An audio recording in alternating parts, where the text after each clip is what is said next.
When the bank's glass door swung open, she stepped inside with dried blood on the sleeve of her white blouse. No one noticed. No one ever did. Her name was Claire Hastings. But here she was. Accounts. Miss, could you email that over? No one said her name out loud. She moved across the polished lobby of Arlington Savings and Trust, her heels silent on the gray tile. The reception desk didn't blink. The security camera followed her, like it followed everyone blankly. She took the elevator to the third floor, nodded at the intern who didn't look up, and slid into her cubicle like breath into glass. Unseen. It was 9:17 a.m., and she was 42 minutes late. But no one asked where she'd been. No one noticed the faint rust color on her sleeve dried into a dusty stain. Not blood red anymore, more like rust, like something old, like something ignored. She powered on her computer. Outlook loaded. The spreadsheet from Friday still open. The room buzzed with fluorescent lighting and indifferent breathing. Claire adjusted her cuffs. The stain barely showed unless you were looking for it, which no one was. Down the hall, a man was laughing at something on his phone. Across the office, someone cursed softly at a printer jam. Life moved with perfect office inertia, steady, forgettable, inevitable. If Claire had dropped dead at her desk, it might be 2:30 p.m. before someone thought to check if she'd gone out for coffee. She stared blankly at a list of quarterly interest rates. But in her mind, she was still in that room. The flick of a chair toppling, the sound of a ceramic mug shattering. And then that awful silence, the kind that has shape, the kind that presses in. Her hands had stopped shaking 30 minutes ago. Now they just felt empty, not calm, not numb, just blank like the inside of a page torn from a diary and burned halfway. She flexed her fingers. The cuff of her blouse slipped, revealing a faint smear near her wrist. She didn't clean it well on purpose. Maybe she wanted someone to ask, "Are you okay? What happened?" No one did. From her cubicle, she could see the frosted glass wall across the office. One-way tint. She could see the city's hazy skyline melting in morning light. The sun pushed through like someone pressing their palm against cold glass. Her own reflection floated over the surface, colorless, still like a figure inside an aquarium. She blinked once. Her reflection did too, but no one else moved. She thought, if I vanished today, how long would it take before someone noticed? A day, a week, until payroll flagged an error. She inhaled slow and shallow. A woman from HR walked by, shoes clicking. Claire didn't look up. Her fingers hovered above the keyboard, then slowly began to type again, not because the numbers mattered, but because motion was all she had. This was what survival looked like. Not screaming, not running, just typing. Quietly. In a blood-stained blouse no one saw. 10:02 a.m. Her desk phone blinked. A call from records. One of the senior analysts from the regional compliance office in Richmond was on site. They were doing a random audit of mortgage files, something about a discrepancy from 2019. Claire was told to come downstairs and help. No one volunteered. Of course not. So her name was called. Softly, like a suggestion, not a request. She didn't protest. She never did. The records archive was in the basement, past the staff lounge, down a concrete stairwell with a rusted handrail. The air there always smelled faintly of mildew and toner ink, with a whisper of something older like mold beneath old paperbacks in a thrift store no one had cleaned in years. The overhead lights buzzed. One flickered. No one had changed it. The man from Richmond didn't look up when Claire walked in. Gray shirt, wire-frame glasses. Head bald and shiny under the fluorescent glow. He handed her a printed list yellow paper dot matrix, the kind that leaves ink on your fingers. "These are the mortgage files we need to cross-check," he said, eyes still on his clipboard. "Not unkind, just mechanical, like everything else here." Claire pulled on a pair of thin cotton gloves from the cabinet, the kind used for fragile documents. The boxes were stacked high, labeled by year and client number. Most were slightly crushed under the weight of others. Some had warped from moisture. She moved with the quiet precision of someone used to being alone with old things. Old paper, old signatures, old mistakes. Box R7B 2019. She cut the tape, lifted the lid. Manila folders yellowed and heavy. The sound of flipping pages in that quiet room was crisp, deliberate, like shuffling dry leaves. Then she saw it. An envelope. Thick, gold-colored, not labeled. No client name, no barcode. That didn't happen here. Everything had a number. Everything had a tag. She picked it up. It felt heavy, not with paper, but with something else. Something that resisted being opened. She looked over her shoulder. The Richmond guy had disappeared into the next row of shelves. She sat cross-legged on the concrete floor, the envelope in her lap. Slowly she opened it. Inside were photographs, real ones, not digital printouts. Glossy edges curled from time and humidity. A woman in a maternity dress stood beside a fogged-up window palm, resting over her swollen belly. Another shot, same woman bruised across her cheek, sitting in a plastic lawn chair staring at the ground like it had insulted her. A third photo, a toddler with dark eyes standing on a porch, barefoot, holding a toy truck with one wheel missing. At the bottom of the stack, a birth certificate. Mother's name, Vanessa. Cole, child's name, Joshua Cole. Father left blank date of birth. November 2nd, 2017 notes. No paternal claim on file. But that wasn't the part that made Claire stop breathing for a moment. It was the back of the last photo. Scrawled in shaky handwriting, almost faded. If anyone finds these, don't let him forget who he is. She read it again. Then a third time. The letters trembled not from the ink, but from the hand that had written them. Desperate but measured, like a whisper spoken through gritted teeth. Claire stared at the paper, her fingertips pressing slightly into the photo's edge, just enough to feel the resistance of time. She wasn't sure if it was sadness or recognition pooling in her chest, only that it was familiar, because she'd asked herself just this morning if anyone would notice if she disappeared. And now here was proof that someone already had. Years ago. Quietly. Entirely. She sat back on the floor, the envelope open beside her.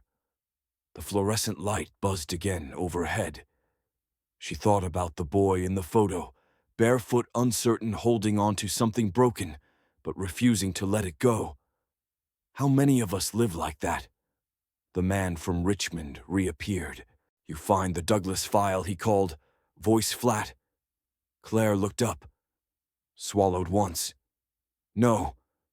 Still checking, she said calmly. She slid the photos back into the envelope and tucked it into her bag just beneath her planner. No one noticed. That night, Claire didn't go straight home. She sat in her car in the parking garage beneath Arlington Savings and Trust engine, off keys in her lap. The envelope lay on the passenger seat, just barely visible under the dim dome light. It had started to buckle at the corner's edges, curled like pages too long in the rain. Above her, floors of fluorescent-lit cubicles hummed on. No one knew she was still here. She picked up the envelope again, held it to her chest. Not for warmth, for weight. Claire lived alone in a one-bedroom apartment on the outer edge of Falls Church, Virginia, a place where neighbors didn't talk, where the air smelled like microwaved leftovers and last week's carpet shampoo. She didn't turn on the TV, didn't put on music. She just sat at her kitchen table with a mug of tea that went cold and a memory that wouldn't leave. The woman in the photos, Vanessa, had a look Claire recognized. Not the bruises, not the tired eyes. It was the silence. The way someone learns to carry silence like armor. She flipped the photos over again. The little boy Joshua, maybe 3 or 4. One sock, a smudge on his cheek. He stared into the camera like he didn't understand why the world kept taking things away. The handwriting on the back still echoed in her head. Don't let him forget who he is. Claire didn't know what compelled her. She just opened her laptop and typed Vanessa Cole plus Virginia. The results were what you'd expect. Too many Vanessa Coles. Teachers, nurses, a yoga instructor in Richmond. Nothing tied to a child. Nothing tied to Arlington. She narrowed the dates, searched for birth records, scanned local court filings, medical malpractice lawsuits, custody disputes, abandoned children. She found nothing, which in itself was something. At 1:22 a.m., she pulled up the last photo again and zoomed in. The porch in the background had a house number, barely visible. 2147. The numbers were peeling off a chipped wooden column. No street name, no city. She cross-checked the number with the state's housing records just in case, narrowed it by architectural style. Porch type. Geographic trees in the background. After 20 minutes of digital sleuthing and way too much Google Street View, she paused. 2147 Brookside Avenue, a house in Roanoke abandoned since 2018. She blinked. Roanoke. She hadn't been there in years. Claire wrote it down. She didn't know why, didn't know what she thought she'd find. But for the first time in months, maybe years, she felt something flicker beneath her skin. Not happiness, not purpose, but maybe momentum. The next morning she returned to work as usual. No one looked up when she entered, not even the receptionist. She sat at her desk, sipped coffee, replied to emails. But the photos were in her purse, like a secret heartbeat. And before noon she had mapped the drive, 3 hours, 26 minutes. Straight down I-81. She didn't tell anyone she was leaving for the weekend. She didn't need to. She wasn't the kind of person people asked questions about. Friday evening. Claire stood at the edge of a broken fence on Brookside Avenue. The house at 2147 sagged slightly to the left. Porch steps missing. Windows boarded from the inside. But the column was there. The numbers were still there, rusted, but real. She walked up slowly. Each step creaked in the fading light, like bones shifting after too long in one position. She placed her hand on the wood, the same wood from the photo. Then she stepped back and whispered, "I found you." It wasn't about solving anything. Not yet. It was about saying it out loud. About standing where someone else once stood. A woman bruised and tired, with a child holding a broken truck and a name that hadn't yet been stolen. Claire didn't cry. She didn't even breathe deeply. She just stood there. Long enough for the last light to leave the porch. Long enough to feel not alone. Even if no one else ever knew she'd come. Saturday morning, 6:42 a.m. Claire sat in her car across the street from the old house. The sky over Roanoke was low and gray, like wet cotton stretched too thin.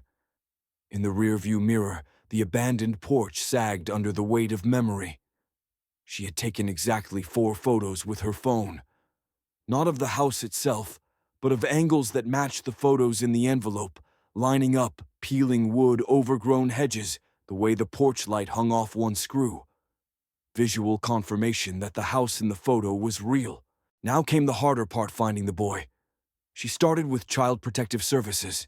She didn't have credentials, didn't have clearance. But she had the birth certificate and a name, Joshua Cole. Born November 2nd, 2017. No father on file. Claire found a regional CPS office downtown. She walked in without an appointment, carrying a folder under her arm and a cup of coffee she didn't drink. The waiting room smelled like anxiety and antibacterial wipes. When she finally sat down with a young social worker named Maya Tran, Claire kept it simple. "My name's Claire Hastings. I work for Arlington Savings and Trust. I found a confidential envelope inside a misfiled record box during a compliance audit. I believe it may contain documentation related to a missing or unaccounted child. Maya blinked. Claire pulled out the birth certificate and laid it down slowly. Then the photos. Maya's face changed. Not shock. Something subtler. A flicker of recognition. I can't give you direct information about any protected minors, Maya said, voice neutral. I understand, Claire said.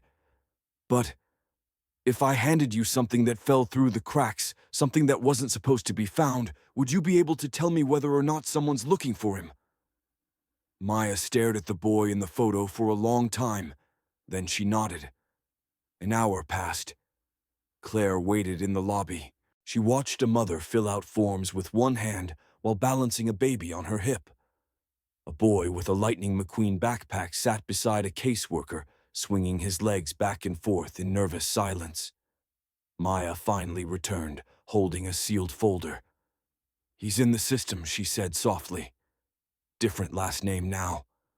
Was placed in emergency care after his mother disappeared in late 2018. No confirmed next of kin. The case was messy. There were questions about abuse, neglect, the usual. But the thing is, she lowered her voice. No one ever found the mother. Not officially. Just gone.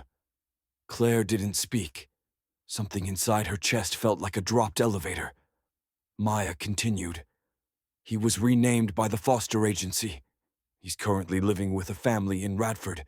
Seems stable. They think he doesn't remember much. He was very young, but sometimes kids remember in strange ways. She paused, looked at Claire more carefully now. Why are you doing this? Claire didn't answer for a long time.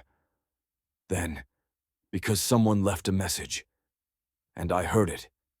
Maya hesitated, then pushed a sticky note across the table.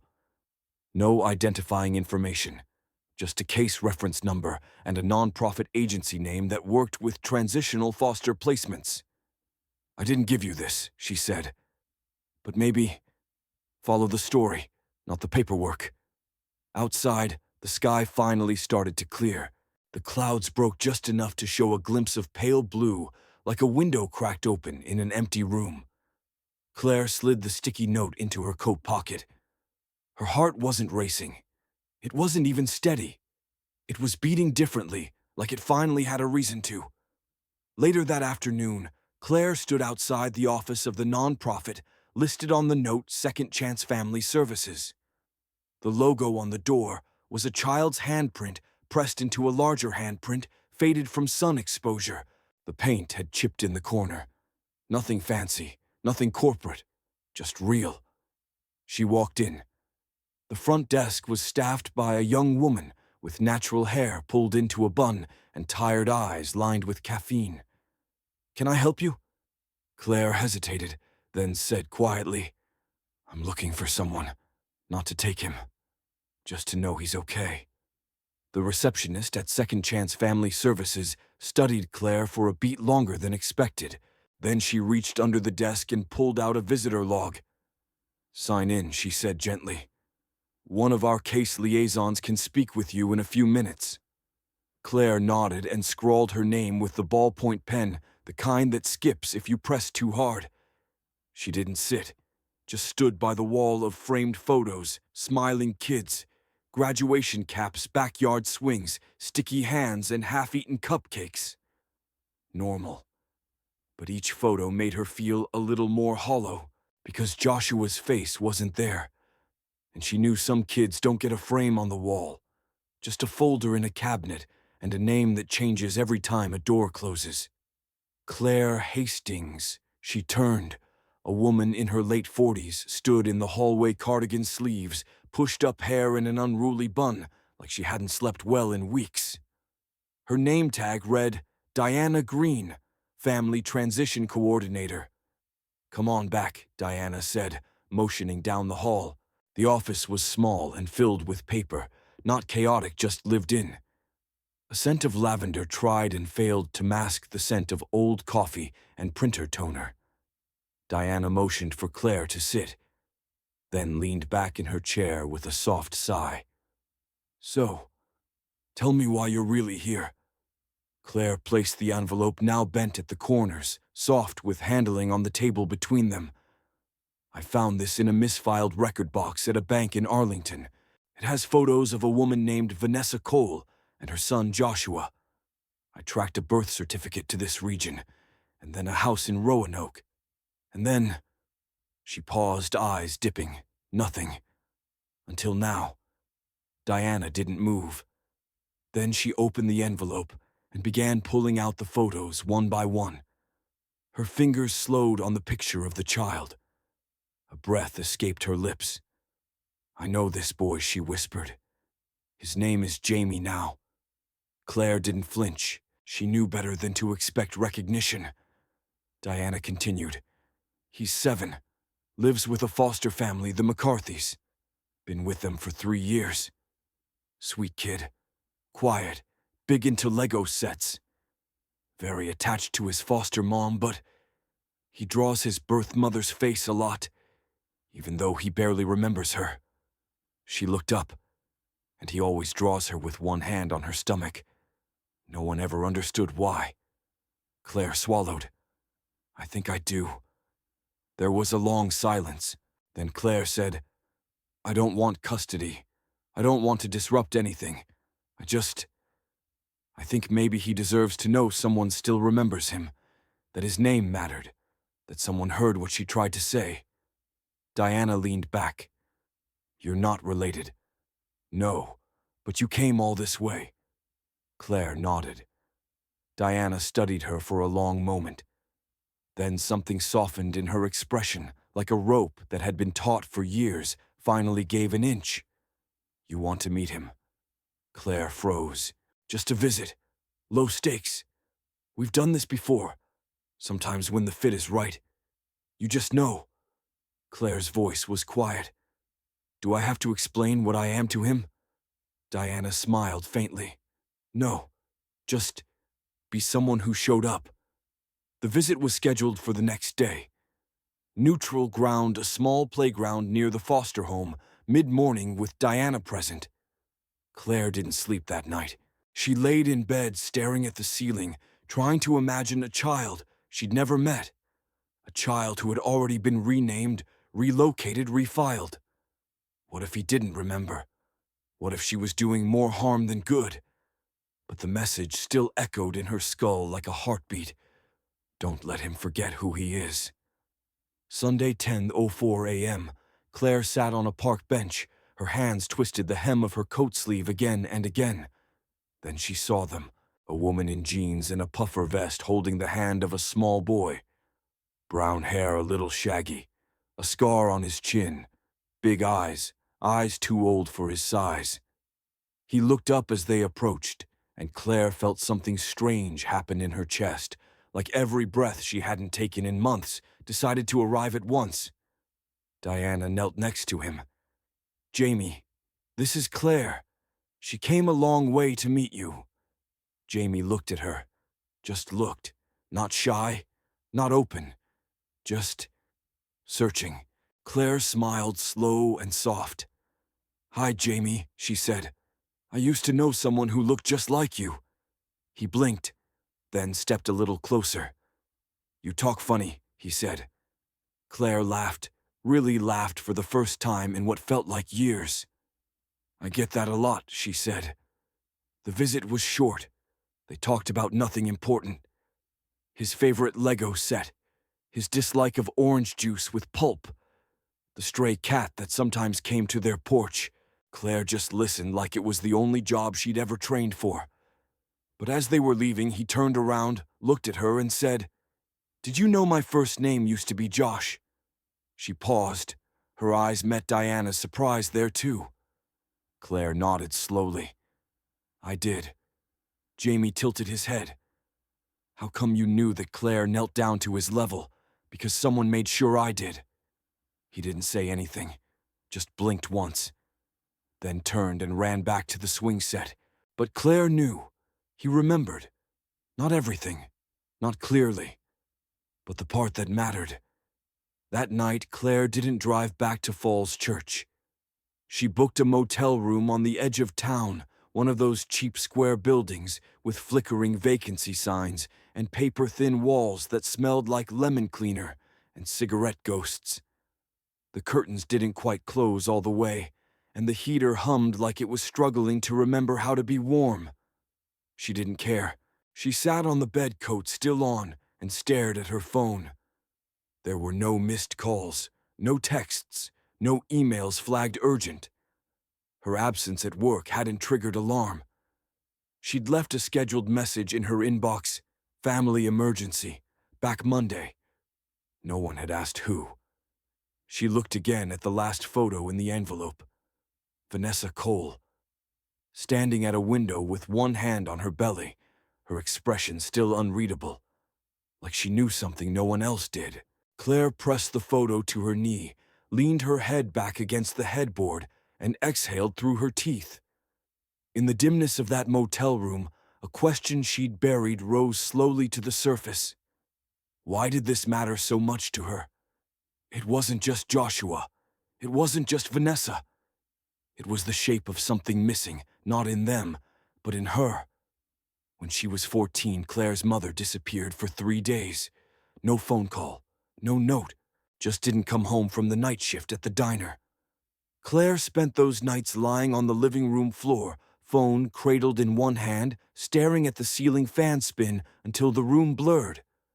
When her mother came back, she never explained where she'd gone. Just told Claire to stop asking questions if she didn't want to be left again. So Claire stopped asking. She learned how to make herself invisible, how to take up less space, how to never need anything too much.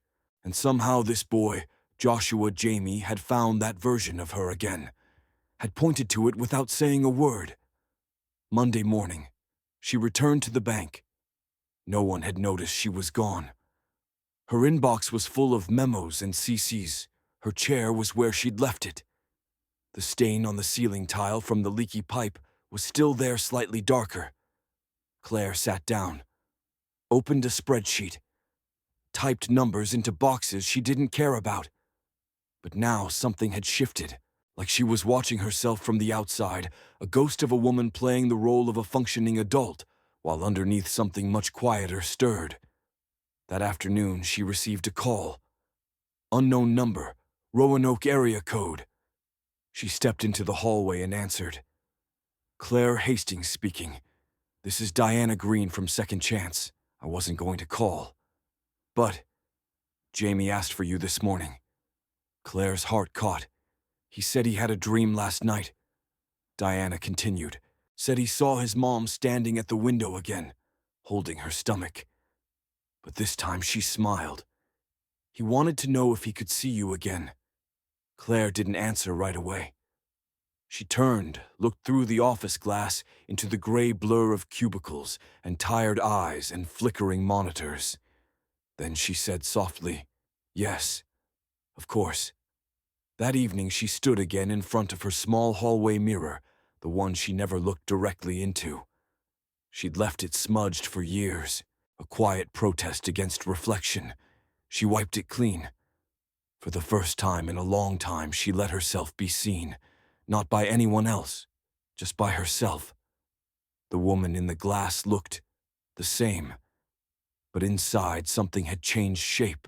Claire didn't know where this was going, whether Jamie would even remember her name in a month, whether she had the right to matter in his life. But for once, she wasn't living by the rules of silence.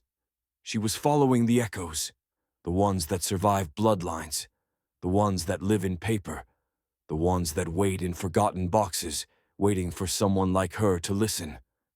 In the quiet of that night, Claire reached for the envelope one last time. She added one thing: a photo of Jamie from the park, taken with permission, blurry with motion, his hair catching sunlight as he ran toward the swings. She placed it behind the last image of Vanessa, so one could follow the other, and whispered, "He's okay." Claire returned to Roanoke the next weekend. She didn't tell anyone at work, didn't tell the receptionist who always forgot her name, Didn't tell her neighbor who left takeout menus wedged in the doorframe. She just packed an overnight bag, set her apartment alarm, and drove south on I-81 with the windows half cracked and the envelope tucked in the glove box like a talisman. At the park, Jamie was already waiting. This time he ran to her, full speed, arms loose at his sides, grinning without hesitation. It startled her that someone so small could carry such light. "I brought something," he said, breathless. He pulled a drawing from his backpack. Crayon lines. A house, a woman, a child. The son had a face. The woman had no mouth, just eyes and a long round belly. In red block letters he had written, "For Miss Claire." She took it carefully, like it might crumble. "Is that your mom?" she asked gently. He nodded. "But I think she was smiling. I just forgot how to draw it." They played for almost an hour. Claire helped him build a fortress out of sticks and leaves and his unmatched imagination. He told her about his school, his foster mom's weird obsession with oatmeal, how he once saw a bird eat a hot dog. She laughed. She listened. She memorized the sound of his voice when he wasn't trying to be brave. Then, when the light began to dip into soft gold, he asked, "Are you coming back next time too?" Her throat tightened. "Do you want me to?" He didn't answer, just reached out, took her hand and held it. Small fingers, no words. She nodded. That evening, Claire met Diana at the nonprofit's office. They sat in the same small room. The envelope lay on the table, open now. Familiar, no longer heavy, just paper and ink and memory. Diana folded her hands. "Jamie talks about you every day now. He's drawing more, sleeping better. His foster mom says she's never seen him this settled. Whatever it is you've brought into his life, it matters." Claire said nothing. Diana continued, "I have to ask, would you consider being a more formal part of his care? Not adoption. Not yet, but something in between, like a consistent contact, a support person, someone he can depend on." Claire felt the words hit her slowly, not like a blow, more like a tide. A version of herself, the one who'd spent years typing in silence and disappearing in doorways, would have said no, would have smiled politely and backed away. But not this version, not anymore. "I'd like that," she said. "If it's what he wants." "It is," Diana replied softly. "He already started calling you something, by the way." Claire raised an eyebrow. "Miss Claire?" "No." He switched it. Diana smiled. "He calls you Glass Lady." Claire blinked. "Why, he says you were the first person he ever saw through. Not past. Through." That night, Claire drove back to Falls Church. The air felt different. Her lungs felt bigger inside her chest. She stopped halfway to buy herself a milkshake, something she hadn't done since college. Strawberry. Too sweet. Perfect. She didn't check her email, didn't open her laptop. She taped Jamie's drawing to her fridge. Right in the middle. No magnets, just tape. Then, for the first time in years, she turned off every light and let the dark wrap around her like a blanket, not something to fear, but something honest. There would be more weekends, more drawings, more questions he might one day ask. "Where did you find me? Why did you care? Were you looking for someone else?" And she'd tell him, "I found you because someone else got lost. I stayed because you knew my name before I did." The envelope never went back in the box. Some things weren't meant to be stored. Some names weren't meant to be erased. And some lives, even the quiet ones, were never meant to be lived alone.